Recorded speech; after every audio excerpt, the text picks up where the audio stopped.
Did you know that the man who sold the Eiffel Tower was born in the small town of Hostine, Austria-Hungary?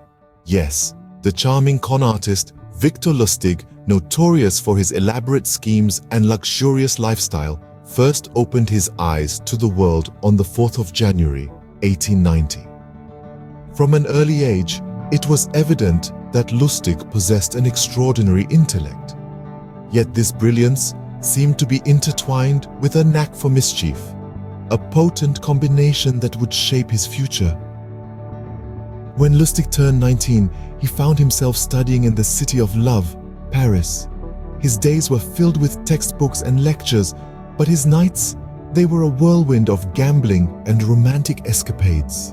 These nocturnal activities, particularly his dalliances with the local French girls, earned him a distinguishing feature. A scar on the left side of his face, a souvenir from a jealous boyfriend. However, Lustig's penchant for trouble didn't end with romantic exploits.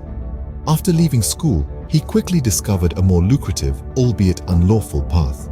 Leveraging his education and multilingual skills, he concocted a variety of scams and cons. Before anyone knew it, Lustig had transformed from a student into a professional con man, and his name was synonymous with deception. His early scams mostly took place on ocean liners voyaging between France and New York. Dressed in the guise of a music producer, he would sweet-talk affluent travelers into investing in non-existent Broadway productions.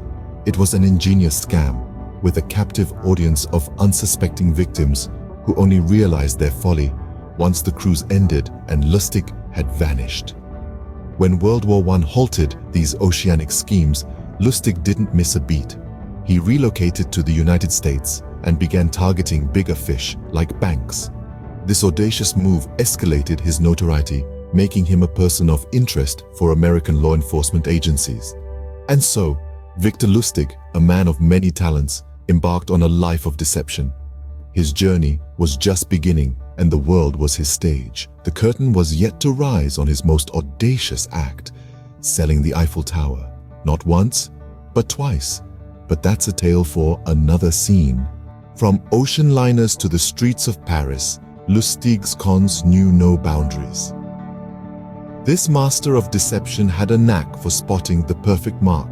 His early scams were usually carried out on the high seas aboard the luxurious ocean liners that sailed between France and New York.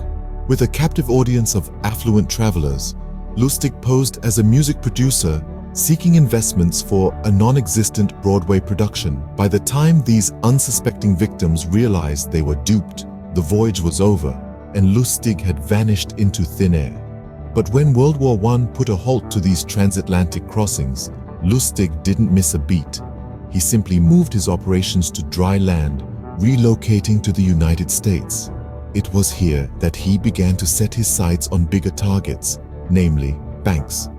Using his multilingual skills and higher education to his advantage, Lustig concocted a variety of elaborate schemes that fooled even the most astute businessmen. From counterfeit bills to fake bonds, no scam was too audacious for this cunning fraudster. His audacious exploits soon caught the attention of the American law enforcement, and Lustig quickly earned a notorious reputation. But Lustig wasn't one to be deterred by the heat of the law. Instead, he saw it as a challenge, an opportunity to push his deceptive skills to the limit. And so, he began to plan his next big scam, one that would go down in history as his most infamous, selling the Eiffel Tower. But that's a story for another time. For now, let's focus on the audacious early scams that turned Victor Lustig into the legendary con artist he would become. These early exploits laid the groundwork for his future schemes, each more daring and intricate than the last. They highlight his uncanny ability to manipulate and deceive, to create elaborate illusions that fooled even the most skeptical. As Lustig's reputation grew, so did the heat from American law enforcement. But for a man like Lustig, the thrill of the con was worth the risk. And as we'll see, his audacious scams were only just beginning. In the midst of rising pressure, Lustig found inspiration for his most audacious scam yet. With American law enforcement hot on his trail, Lustig sought refuge back in France in 1925. It was here, amidst the romantic boulevards and quintessential Parisian charm, that he stumbled upon his next grand scheme, selling the Eiffel Tower. The Eiffel Tower, France's newest landmark, was the subject of controversy. Erected a few decades prior, it was already showing signs of deterioration. The government was grappling with the monumental task of maintaining this giant structure, and the public sentiment was veering towards getting rid of it altogether. Lustig, always the opportunist, saw a golden opportunity in this predicament. Enlisting the help of a skilled forger, Lustig procured fake government stationery. Armed with these counterfeit documents, he set a trap for a small group of scrap metal dealers. The bait? A private meeting at one of Paris's plush hotels. Lustig spun a tale that he was the Deputy Director General of the Ministry of Posts and Telegraphs and shared the government's predicament regarding the Eiffel Tower. He informed the unsuspecting dealers that the government had decided to sell the tower, and he was chosen to broker the deal. But there was a catch. The deal had to be shrouded in secrecy to avoid public backlash. He claimed he chose these men due to their reputation as trustworthy businessmen who could keep a secret. As the meeting progressed, Lustig was not just selling a story, but also studying his audience. He was looking for the perfect mark, someone who would fall for his elaborate ruse. His eyes fell on André Poisson, a man driven by ambition and a desire to climb the social ladder of Paris's business community. Lustig, a seasoned con artist, knew that such a man would find it impossible to resist the allure of owning the Eiffel Tower. Once the dealers sent their bids, Lustig zeroed in on Poisson. He skillfully played on Poisson's insecurities and ambitions, painting a picture of prestige and social elevation that would come with owning the iconic landmark. The stage was set, the actors were in place, and the con was ready to be played out. Lustig's audacious scam was not just about selling a landmark, it was about selling a dream. A dream of power, prestige, and an irresistible opportunity to etch one's name in the annals of history. Poisson, like many before him, was just a pawn in Lustig's grand game of deceit and manipulation. With his mark chosen, Lustig was ready to sell the Eiffel Tower. His audacious plan was set into motion. Little did Poisson know that he was about to be part of one of the most notorious scams in history, orchestrated by the man who would come to be known as the man who sold the Eiffel Tower. The stage was set for the grand finale of Lustig's audacious Eiffel Tower scam. Victor Lustig's scams left a lasting impact, not only on his victims, but on the world of crime. Just imagine you're André Poisson, a man desperately yearning for social recognition, and then, out of nowhere, you're offered the chance to buy the Eiffel Tower. You take the bait, only to find out later that it's all a ruse.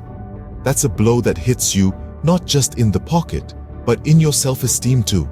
And it wasn't just individuals like Poisson who were impacted. Lustig's scams were so audacious, they shook faith in systems and institutions. Banks, governments, and the wealthy elite, no one was immune. His scams were a stark reminder that even the most seemingly reliable entities were susceptible to deception. This caused ripples of unease that echoed across society, leading to heightened vigilance and skepticism.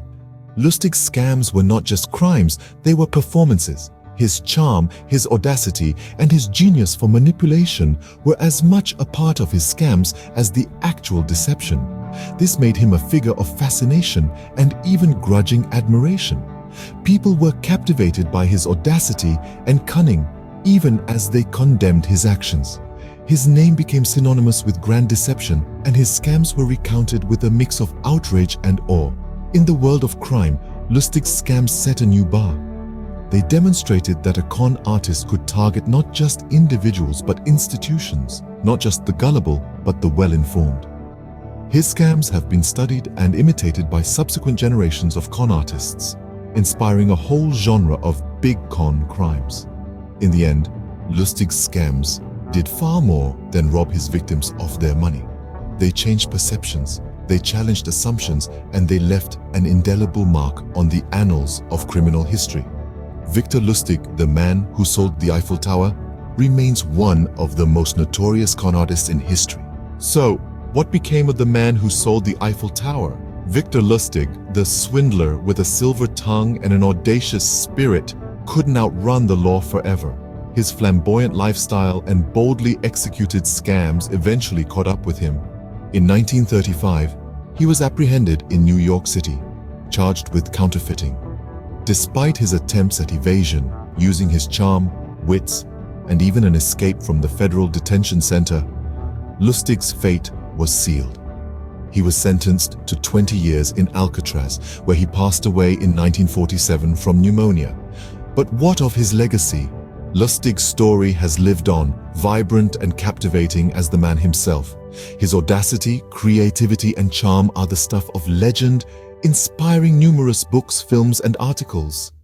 His life was a series of cons, but his story, that's no deceit. It's a testament to the power of persuasion, the allure of audacity, and a reminder that not all that glitters is gold. Victor Lustig's life may have been a series of cons, but his legacy is undeniably real.